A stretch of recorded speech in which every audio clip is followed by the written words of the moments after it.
مفتی اجمل بھٹی صاحب، شیخ پوچھا گیا ہے جی ایک شخص میں باپ بننے کی صلاحیت نہیں، اس نے 3 شادیاں پہلے کی ہیں، اب اس نے ایک طلاق یافتہ جس کا ایک بیٹا ہے اس کو پیغام نکاح بھیجا ہے، تو کیا ایسا کرنا جائز ہے؟ ظلم ہے، جائز تو بات دور کی رہ گئی، ظلم ہے۔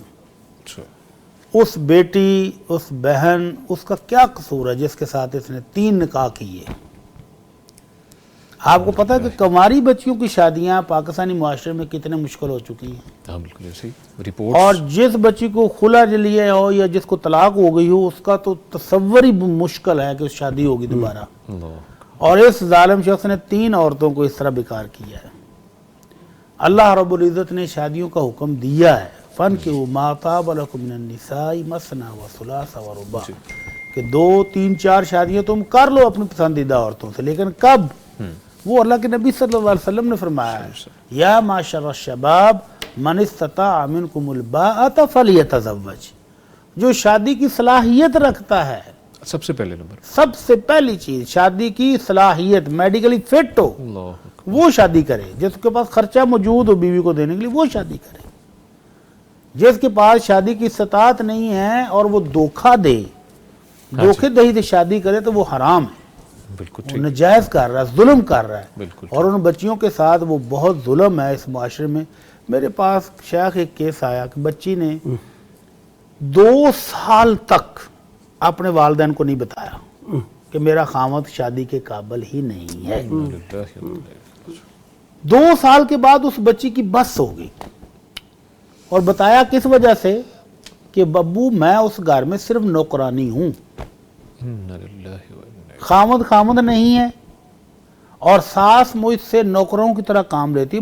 بچی کے پاؤں میں جوتا ٹوٹا ہوا تھا، مرمت بھی نہیں کرا کے دیا، تو والد نے ایسے ہی پوچھ لیا، ایسے روٹین کے مطابق، بیٹا کیا بات ہے، جوتا ٹوٹا ہوا ہے نیا لے لو۔ تو وہ رو پڑی، پھٹ پڑی کہ ابو میں نے 2 سال آپ کو نہیں بتایا کہ میرے ساتھ کیا سلوک ہو رہا ہے، مجھے جوتا نہیں لے کر دیا جاتا، مجھے ناشتہ دوسرے عام انسانوں کی طرح نہیں کیا دیتے، جو کھانا میں نے بنایا ہے اسی میں سے مجھے نہیں کھانے دیا جاتا، اور میں اس گھر میں نوکرانی کی طرح رہ رہی ہوں، مجھے بیوی والے کوئی حقوق حاصل نہیں ہے۔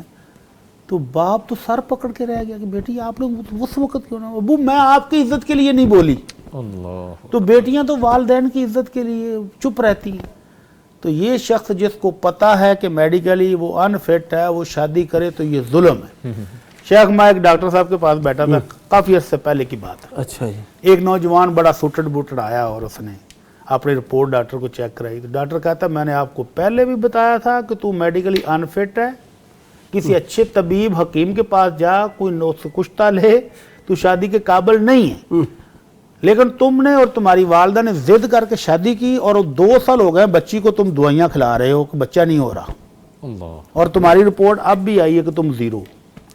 اب اگر تم نے اس بچی کو دوائی کھلائی تو میں تمہارے ڈاکٹر ہونے کے ناطے تمہارے خلاف کیس کروں گا کہ تم خود شادی کے قابل نہیں ہو، تم دوائی نہیں کھاتے، تم علاج نہیں کرواتے، اور اس بچی کو جو صحت مند اس کو دوائیاں دے دے، اس کا جگر کا ستیہ ناش کر دیے، بالکل اس کا معدہ بیڑا گرک کر دیا۔ اویئرنیس بہت ضروری ہے اس معاملے تو میں۔ یہ ظلم ہے، شادی کرنا اس کے لیے جائز ہے جو میڈیکلی فٹ ہو۔ سب سے پہلا آپ نے جیسا فرمایا، سب سے پہلی چیز میڈیکلی فٹ ہو، اور اس کے بعد بیوی کو دینے کے لیے نفقے کے لیے خرچہ موجود ہو۔ اچھا مفتی صاحب ایک اور چیز ہے، جیسا کہ آپ فرما رہے ہیں نفقہ ہو، نان نفقہ کے لیے، آج کل ہمارے معاشرے میں یہ کہتے ہیں جی شادی کر دو بچہ بعد میں دیکھ لیں گے، وہ لڑکی اپنا رزق لے کے خود آتی ہے، اس کے بارے میں میں چاہوں گا انا للہ و انا الیہ راجعون۔ لڑکا کوئی کام یہی قانون اپنی بیٹی کے لیے کیوں نہیں اپناتے؟ نہیں، اپنی بیٹی کی شادی کسی ایسے لڑکے کے ساتھ کیوں نہیں کرتے جو کہ بالکل کوئی نہیں کماتا، ہاں بالکل، جو گھر میں بیٹھا ہو ویلڑ؟ اپنی بیٹی کی شادی کرتے وقت تو مل مالکن ڈھونڈتے ہیں، بالکل اچھی جاب والا ڈھونڈتے ہیں، بالکل بھاری سیلری والا ڈھونڈتے ہیں، بالکل ایسے ہی، تو دوسروں کی بیٹیوں کے لیے یہ معیار، تو یہ دوگلا پن ہے۔ بے شک ایسے ہی، تو اسلام سے اس کا ہم اسلام کے ساتھ اس کا کوئی تعلق نہیں۔ کوئی تعلق نہیں۔